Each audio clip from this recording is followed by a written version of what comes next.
Tonight, several breaking stories. The major storm set to slam the East Coast this weekend, right up into the Northeast. Heavy rain, snow, flooding, damaging winds. Also breaking at this hour, the staggering decision involving Rudy Giuliani. And the sad turn tonight, we have just learned actor Matthew Perry's cause of death. First tonight, that powerful storm system bringing heavy rain, strong winds, possible flooding from Florida all the way up the East Coast. Several major cities, Washington, Philadelphia, New York City. Possible tornadoes in Florida and the major travel disruption now expected. Rob Marciano timing it out. The bombshell decision from the jury tonight against Rudy Giuliani, ordering him to pay $148 million to the two former Georgia elections workers, Ruby Freeman and Shay Moss, who he falsely accused of wrongdoing, telling the country they passed around USB ports as if they were vials of heroin or cocaine. Terry Moran with the message the jury is sending tonight about the truth. Also breaking as we come on the air tonight, the very sad turn. We have now learned Matthew Perry's cause of death. The coroner releasing the autopsy report tonight and what doctors are now saying about what's in that report. Matt Gutman tonight. The horrific tragedy this evening, the Israeli military now admitting it accidentally killed 3 of the hostages during fierce fighting in Northern Gaza. How did this happen? Britt Clennett in Israel. Back in the U.S. tonight, a judge sentencing the mother of the 6-year-old boy accused of shooting and wounding his first-grade teacher to far more than even prosecutors had asked for. Tonight, the applesauce scare, the alarming investigation by the FDA into several brands of applesauce pouches tainted with lead, some containing 500 times the healthy limit. Investigators now believe the manufacturer intentionally used cheaper ingredients. More than 100 children potentially sickened in 22 states. Stephanie Ramos reporting. In New York City, what knocked out the power across much of the city? People trapped in elevators, the smoke seen rising from a substation, authorities racing to the scene. Tonight, the fiery plane crash on a highway, the pilot issuing a mayday, reporting engine failure and smoke in the cabin. The CDC warning tonight about flu, COVID, and RSV in this country right now, what they're seeing. And America Strong tonight, the newest actors on Broadway, and you have to see what they pull off. Deborah Roberts takes us backstage tonight. From ABC News World Headquarters in New York, this is World News Tonight with David Muir. Good evening, and it's great to have you with us here on a Friday night. There are several breaking headlines as we come on tonight. The eye-opening decision from the jury just in tonight involving Rudy Giuliani. Also, this sad turn involving actor Matthew Perry. The autopsy report just in tonight, how the actor died. But we begin with this major storm set to hit the entire East Coast this weekend. Millions bracing for heavy rain, flooding, snow, and damaging winds, even tornadoes possible in some places. Florida in the bullseye first, then sweeping up the East Coast right into the Northeast. Florida already battered as the new storm begins to blow in off the Gulf. Conditions deteriorating tonight. Several inches of rain on the way. There is a very real risk here of flooding. In Fort Lauderdale, crews putting down barriers along the beaches against the coming storm surge. Also, the potential for tornadoes, and this grows in strength as it moves up the coast. New York Governor Kathy Hochul tonight warning residents to be prepared. And every major airport in the East is in the path of this system, just as millions start to travel for the upcoming holiday. Senior meteorologist Rob Marciano leading us off tonight to time this out for us. Hey, Rob. Hi, David. Those two words, grows and strength. We're keying in on that. Confirmation today that this thing is going to be really expansive. Look at these numbers as far as how much rain up and down the East Coast. Widespread 2 to 4 inches. Some other areas 4 to 6 inches. So everybody has a chance of seeing some flooding. These two storms kind of colliding over Florida, damaging winds, maybe even a tornado in the southern part of Florida during the day tomorrow. And then look at the heavy rain through Atlanta. The winds are going to pick up as well. Raleigh, I mean, some of these big airports are going to see some delays. Charleston, you're really going to get slammed. Probably some coastal flooding in there, too. And then Sunday afternoon through Sunday night, expanding into D.C., Philly, New York. The morning rush is going to be an absolute mess. Monday morning, flash flood threat with strong winds. It does wind down fairly quickly Monday night, but it's going to be a rough ride until then. David? Rob Marciano leading us off here on a Friday night. Rob, thanks. We're going to turn now to the other major news this Friday evening into the staggering decision, a jury ordering Rudy Giuliani to pay $148 million in damages to 2 Georgia elections workers after it was found Giuliani defamed them.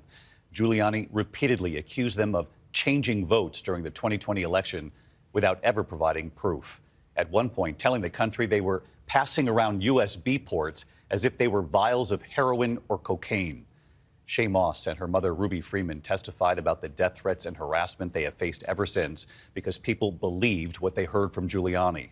Tonight, the two women awarded far more than what they asked for from that jury. Those jurors clearly sending a message about the truth. Terry Moran at the courthouse. Tonight, a Washington, D.C. jury sending a message loud and clear, ordering Donald Trump's former lawyer, Rudy Giuliani, to pay a staggering $148 million to Georgia election workers Ruby Freeman and Shay Moss, the mother and daughter who became the target of his lies about the election. That number, more than 3 times what the women had asked for. Today's a good day. A jury stood witness to what Rudy Giuliani did to me and my daughter, and held him accountable, and for that I'm thankful. The two women accused Giuliani of destroying their reputations and nearly ruining their lives by falsely accusing them of ballot tampering and election fraud. This is what Giuliani falsely claimed with no evidence. Ruby Freeman and Shay Freeman Moss and one other gentleman quite obviously surreptitiously passing around USB ports as if they're vials of heroin or cocaine. None of that was true. What Freeman passed to her daughter was nothing more than a ginger mint. The flame that Giuliani lit changed every aspect of our lives. Our homes, our family, our work, our sense of safety, our mental health, and we're still working to rebuild. Jurors heard of an onslaught of death threats and harassment. Freeman testifying how one stranger hoped they both would be hanged, messaging, "I pray I will be sitting close enough to hear your neck snap." There were ominous voicemails. "You're going to jail, Ruby. You're going to get locked up, Ruby." People showed up at their homes, Freeman telling jurors she felt terrorized. I can never move back into the house that I called home. I will always have to be careful about where I go and who I choose to share my name with.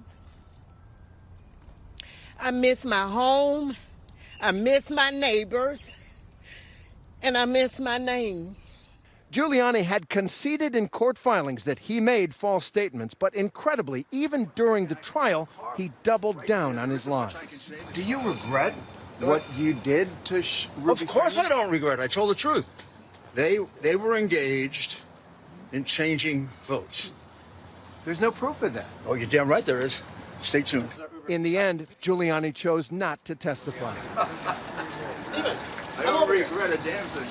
Tonight, he vowed to appeal. I am quite confident when this case gets before a fair tribunal, it'll be reversed so quickly, it'll make your head spin.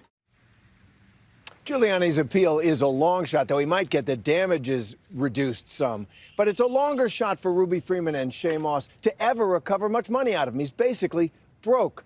But this case was clearly never part of their goal was to get any of the money. It was really about justice. David? Terry Moran tonight. Terry, thank you. We turn now to the death of actor Matthew Perry. Late today, we learned the cause of death. The coroner releasing the autopsy report. And here's Matt Gutman. Tonight, an autopsy revealing the 54-year-old Friends star Matthew Perry died of the acute effects of the drug ketamine after losing consciousness and likely slipping under the water in his hot tub. According to the medical examiner, Perry was reported to be receiving ketamine infusion therapy for depression and anxiety, with the last treatment a week and a half before his death. But the investigation concluded the ketamine in his system could not have been from that infusion therapy because the drug typically clears the system in a few hours. Ketamine is a common anesthetic and is also legally used for treatment-resistant depression, but it can also be used as a recreational drug with euphoric and psychedelic effects. It's very dangerous when you use it in the setting where, he was in a body of water, when you're in a hot tub or if you're in a pool or something like that, because you become so sedated. Perry had fought his way back from decades of ravaging addiction, telling our Diane Sawyer just how bad it got. 55 Vicodin a day, which is where I was. 55? Yeah. Perry detailing that struggle in his brutally candid memoir with the hope of helping others with their own recovery. You say, addiction, the big terrible thing, is far too powerful for anyone to defeat alone. But together, one day at a time, we can beat it down. Yeah. Your disease is just outside, just doing one-arm push-ups, just waiting for you, waiting to get you alone. David, the medical examiner noted that Matthew Perry had had heart disease, but ultimately that medical examiner concluding that his death was an accident caused by ketamine, then drowning. David. Matt Gutman in Los Angeles with this sad new turn tonight in the Matthew Perry case. Thank you. We turn overseas tonight, and the Israeli military now acknowledging that Israeli troops killed 3 Israeli hostages in Gaza by accident. ABC's Britt Clennett in Israel tonight. Tonight, tragedy on the battlefield. The Israeli military saying it mistakenly shot and killed 3 hostages during fierce fighting in northern Gaza. The Israeli hostages had either escaped from or were abandoned by Hamas terrorists. According to Israel, when IDF soldiers found them, wrongly identified them as a threat and opened fire. Those hostages identified tonight as 28-year-old Yotam Haim, an animal lover and avid drummer, 26-year-old computer engineering student Alon Shamriz, and 22-year-old Sama Talalka, who worked in Kibbutz Niram. Prime Minister Benjamin Netanyahu calling their deaths an unbearable tragedy.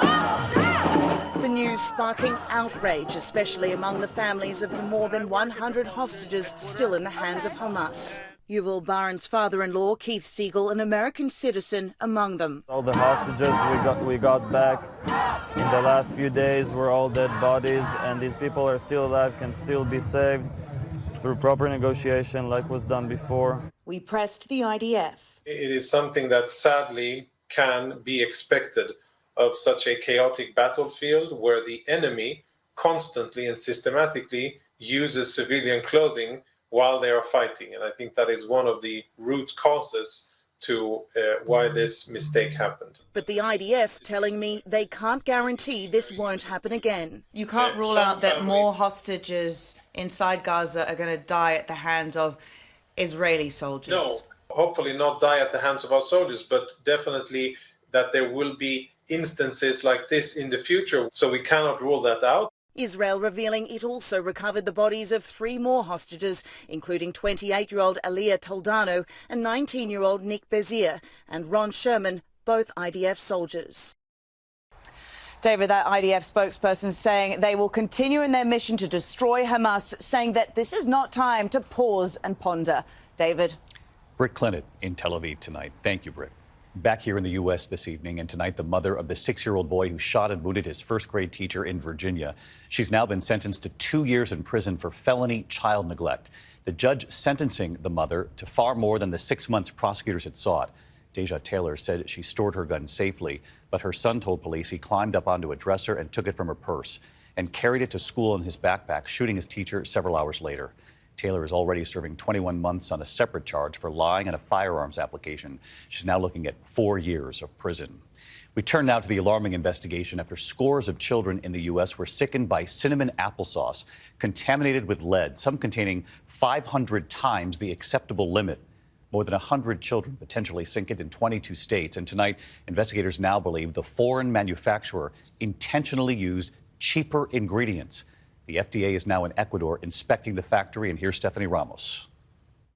Tonight, ABC News learning the foreign manufacturer of those recalled applesauce pouches sickening children across this country may have deliberately used cheaper cinnamon in an effort to save money, later found to be tainted with lead. The FDA with this urgent warning: do not eat, sell, or serve cinnamon applesauce from Weiss, Wanabana, or Schnucks that may be tainted with more than 500 times the acceptable level of lead. Politico first reporting a top FDA official saying all signs point to an intentional act on the part of someone in the supply chain. The agency now inspecting a manufacturing facility in Ecuador. A senior U.S. official telling ABC News a leading theory is that the company deliberately sourced cheap materials.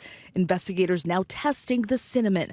The pouches started being pulled from shelves in late October, the recall expanding as more children became ill. We thought we were only feeding our son good things. Kids like Sarah and Ricky Callahan's 15-month-old son, Rudy, who developed lead poisoning after eating the Wanabana applesauce. This is something that he will be dealing with for a number of years, if not for the rest of his life. The Callahans now suing the company that has not responded to their complaint. So far, at least 125 cases linked to the pouches across 22 states have been reported to the CDC, all in children under 6. 46 children confirmed to have lead poisoning. No immediate symptoms may appear, so it's important if you have any suspicion to get that blood test done immediately. Tonight, the FDA is saying in a statement the manufacturer using cheaper cinnamon for profit is just one part of the ongoing investigation. We've reached out to the 3 brands under recall and have not received a response. David. Stephanie Ramos tonight. Stephanie, thank you. When we come back here in New York City, what knocked out the power across much of the city, trapping people in elevators, the smoke seen rising from a substation, and the fiery plane crash on the highway tonight, the pilot issuing a mayday. The images in a moment. Tonight, New York City officials now investigating why much of the city went dark last night. Electricity went out for millions citywide. Con Edison tonight saying a faulty transmission line at a substation in Brooklyn they believe caused the outage, smoke rising above the facility. The outage not long, but long enough to set off fire alarms, trap people in elevators, lights flickering across the city. Tonight, the fiery plane crash on the highway near Asheville, North Carolina. The images, the small plane making an emergency landing on Interstate 26, bursting into flames there. The pilot declaring a mayday, reporting engine failure, smoke in the cockpit. He and the passenger did survive.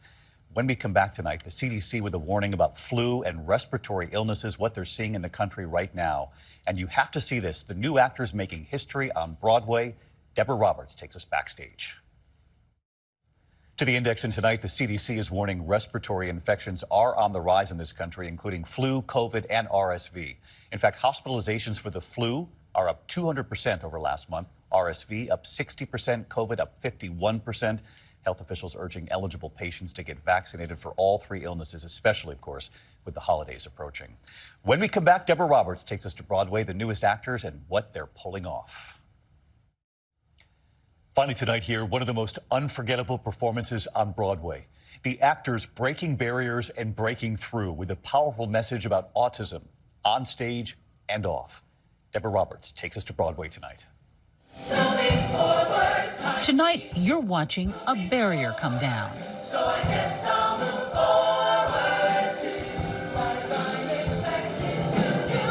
to These young Broadway actors are breaking new ground with a story about autism. Getting older means more awkward situations for me to misconstrue. The show is called How to Dance in Ohio. In New York's Times Square, this new musical is about to make Broadway history. It's about young adults with autism who are navigating our world, and the actors playing them happen to have autism. Never before have openly autistic performers played autistic characters on Broadway. So you all come bounding out here in the very beginning. Hey! There is this saying, if you've met one autistic person, you have met one autistic person. You are now meeting 7 autistic people. You declare, we have autism. Why is that important, Liam? In that moment for the 7 of us, it's really a celebration of the fact that, like, we are here, we're doing something groundbreaking as autistic performers playing autistic characters on stage. It's so liberating not only to like show the world, like, yeah, I am an autistic person, I am an autistic actor, and also just so freeing to be myself on stage, and it's great, yeah. The idea for it came from a 2015 documentary of the same name. The songs trying to teach what life with autism is like. Most of the spaces that I want to get to were not designed for me. It's so thrilling to watch them step into these roles that are sort of half characters that they're playing and half themselves. This show was intended to be a joyful experience because it's time to celebrate this community that hasn't had the opportunity. And just this week, opening night, Building momentum, the very beginning. Building momentum, the energy spinning. the theater filled with audience members who say they finally feel seen. We end up talking to directly to the audience, and it feels like I can just look up and really connect with everyone. In Ohio.